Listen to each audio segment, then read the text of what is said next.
വിശുദ്ധ യാക്കോബിൻ്റെ ലേഖനം 2-ാം അധ്യായം 19-ാം വാക്യം. ഒരുപക്ഷെ ഏറ്റവും നല്ലൊരു വിശ്വാസിയേക്കാൾ വിശ്വാസത്തിന് സാധ്യതയുള്ളത് പിശാചനാണ് എന്ന് യാക്കോബ് എഴുതിയിരിക്കുകയാണ്. നിന്നേക്കാൾ നന്നായിട്ട് പിശാചിനറിയാം യേശുക്രിസ്തു ആരാണെന്ന്. യേശുക്രിസ്തുവിൻ്റെ ജനനം, പരസ്യജീവിതം, മരണം, ഉയർപ്പ്, ദൈവം ആരാണ് എന്നൊക്കെ ലൂസിഫറിനറിയാം, പിശാചുക്കൾക്കറിയാം. പക്ഷേ അവർക്ക് നന്മ ചെയ്യാനായിട്ട് പറ്റുന്നില്ല. തിന്മ ചെയ്യാനും തിന്മയിലേക്ക് മറ്റുള്ളവരെ നയിക്കാനും പ്രോത്സാഹിപ്പിക്കുവാനുമേ അവർക്ക് സാധിക്കുന്നുള്ളൂ.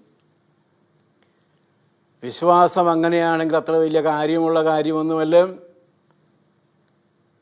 വിശ്വാസം ശക്തിയുള്ളതും വിശ്വാസം കൊണ്ട് ഏതെങ്കിലും രീതിയിൽ മെച്ചമുണ്ടാകണമെങ്കിൽ അത് പിശാചിൻ്റെ വിശ്വാസമായിരിക്കരുത്, യേശുവിലായിരിക്കുന്ന വിശ്വാസമാകണം.